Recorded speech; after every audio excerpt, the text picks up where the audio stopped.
Hello, snowboarders of the internet. I'm your host, Avran LeFeber, and in this video, we're gonna break down Salomon's Echo Dual Boa boot. This isn't a review, but more of a technical breakdown of what features and materials you can kind of find with this boot and kind of what foot shape I would recommend towards it, but it is not a review. Now remember, the best boot is the one that fits your foot and fits your needs. So get sized properly, go to your local shop, try them on, buy it from them, slap them a high five. And if you are gonna buy online, know your size and understand that maybe you will have to return these boots. I see a lot of you people out there buying boots that are too big and then crying about it. So don't be that person. The biggest tech story with the Echo boot is the amount of recycled material that Salomon has put into this to just make it functional. Like, it's one thing to use recycled material, it's another to actually use it and have it be functional. And that's the big tech story with the Echo here. And what they've done is they've utilized recycled material in the insulation, recycled rubbers as well. This just kind of helps reduce its impact on the environment. So if you're one of those people that's all about, I need to have the greenest thing, you can pat yourself on the back and feel fine, while not sacrificing performance with it. With the shell of the boot, you do have a lot of stitching going on there. So with the toe cap, it's a double stitch seam that comes up from the side. If you're hacking this with your edge, you're gonna dig into this. This will eventually blow out. With the shell of this boot, you get a lot of rubber. You've got it in the back spine. This is gonna add some rebound when you drive into it. It doesn't make it super rigid. This way, when you flex into it, rather than creasing, it'll rebound back. So that way, when you're driving on a heel side turn, you can feel this. While it doesn't have the highest back spine in there, and you do have this cutout, it's still fairly rigid, so this is gonna give you some response. And you notice that you got that rubber back there. So when you drive into it, you're gonna be able to just get a little bit more power out of it. You do have articulation in the cuff out of the box. This is gonna be stiff, and when you really flex into it, it's gonna bow out until you start to develop the wear points in that articulation.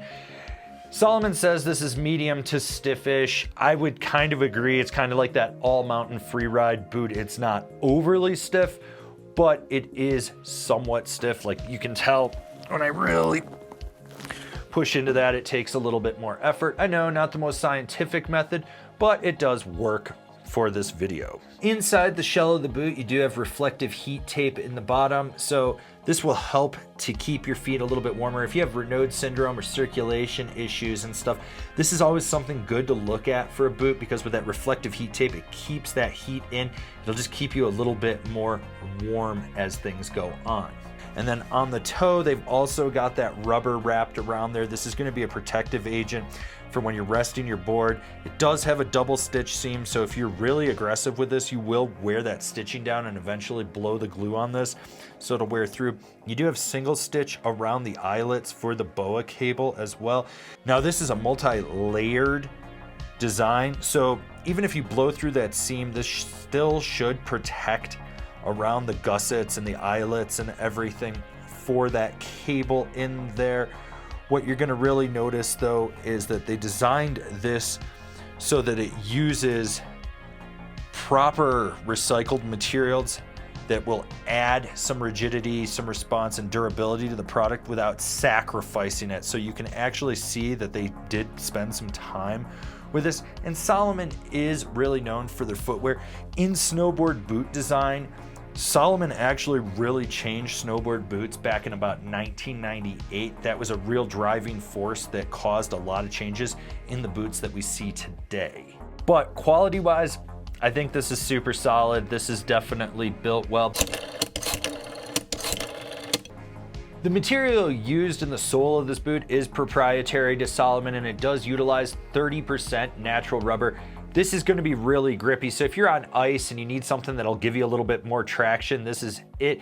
The other cool thing about rubber is Like I said, it dampens, but when you're on uneven terrain, walking around or riding or anything like that, it kind of disperses that energy all throughout the outsole rather than right up in one specific area. So that's something that you should take note with it.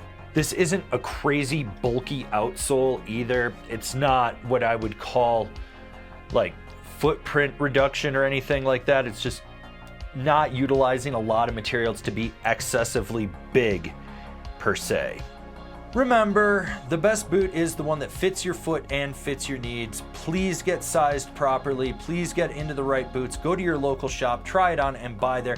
If you are buying online, make sure you know your size and be aware of everything that's going on with this boot and hopefully get yourself dialed in. Otherwise, you're probably sending it back. With the lacing on the shell, you do have a dual zone boa, so you have an upper and a lower. This is just going to allow you to just customize how tight you want it, whether you want it tighter on that lower section or you want it more snug around your calf. It also utilizes the cloth cable instead of the steel one, so it's not going to dig in like the steel cable. This allows for a little bit more natural flex as well in the boot. You don't have anything impeding that on there. So if you're one of those people that has issues with the top of your instep or anything and you've been in a boa boot, you may actually be feeling where this crisscross is. If it had like an eyelid on there, with this not having it, it's going to flex a little more naturally and alleviate some of that pressure as well. With the internal harness, it's sewn into the shell and it does come a little bit higher. This is going to make it more snug and really lock your liner into the shell of the boot. So you have that free floating liner with the harness in the shell. This is just going to allow it to be a lot tighter, a lot more aggressive in there. The front boa is the coiler 4 or H coiler 4 or whatever you want to call it on there. But basically when you open it up and pull down on it, it'll retract, so automatically retracting, you know. So if you do open it up and you need it to stay, make sure you lock it in place. That way, you know, the cable isn't gonna pull back on you. With the side boa, this is replaced with the little tool in there. This is a little bit of a bigger knob, but it is more flush. If you're stepping down, like let's say out of a cat, you're snowmobiling, or you're riding the free bus, be aware of this when you step down, that it can hook and you can crack this off. Just something to be aware of. It's happened to me in the past. I know other people that it has too. I just want you all to be cognizant of what's going on around you. Hey, you know what's cool? Giving this video a thumbs up. You know what's even cooler?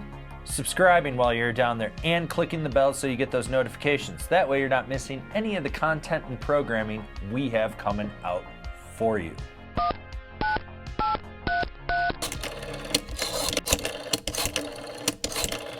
The Echo features Salomon's Precision Fit liner. This is a little bit more of a technical liner. You got multiple pieces to it. It also tends to be a little bit more narrow, so it's gonna be tighter in that heel pocket. It does have internal J-bars. This is kind of what Salomon's known for. So for those of you that have a narrower ankle, these tend to fit a little bit better. They do make a wide version, and that's what this is. So if you're not like a V shape, but you're more of a U shape, check out the wide. If you've got a wider forefoot, that should work for your foot shape. The other cool thing with this liner is they use a softer foam at the top here. And so this will actually bow out a little bit more. So for you guys with big old calves, because you're powerlifting or you got cankles, this will allow it to have more give up there. And the harness is actually sewn into the shell, as I've already mentioned, but by and large, this is actually more like a performance liner in my opinion, and it works. It's a little bit wider, as this is the wide, so for those of you that got a D or up foot, you should be considering the wide version of the Echo versus the regular. And remember, the best boot is the one that fits your foot and fits your needs. With the materials in the liner, you get Velcro at the front to just help hold in that tongue. This is a very plush tongue too, so this is gonna help with that power dynamic when you drive into it. On the sides, you've got softer foam that's gonna have a little bit more give. It's a little more rigid around the back in there as well. This will pack out a little bit, but not a crazy amount. With the insole inside this boot, it does not provide any support whatsoever. This thing is a complete joke. Throw it away. Get a good aftermarket. Get yourself some solid support in there. You'll thank me for that later. Okay, so if we're gonna measure this, and see how deep this is into that heel pocket. This comes in at just about 11.5 in the back and about 11 3/4 in the front, and then on the side it's right about 11 in there. So this does have a little bit of a higher, so this does come in a little bit higher around the liner, so that's going to really cradle around the calf. That's going to change the power dynamic when you drive into this boot as well. All right, so let's measure this shell from the back of the heel to the top there, right where the little pop-up is. It is exactly 10 inches. On the front of the boot, it's a little bit over 10. It's like 10 1/4. And on the side, depending where you're measuring it, it's between 9 3/4 and 10 inches. Okay, so for you nerds out there, this is a US 8.5. We're gonna measure this at the 4-foot. So we're gonna put down my tape measure, line it up at the 1 inch mark, and it goes from 1 to 5 inches. So it's 4 inches at the 4-foot. This is the wide model, so the narrow version will probably be about a 1/2 inch narrower would be my guess in an 8.5. It's all kind of relative in there. Just something to be aware of. So who do I think this boot's for? It's gonna be for someone that has a really narrow ankle, maybe a little bit of a bigger calf. They struggle with heel hold in there. The cool thing is you can get the wide or the regular model in this.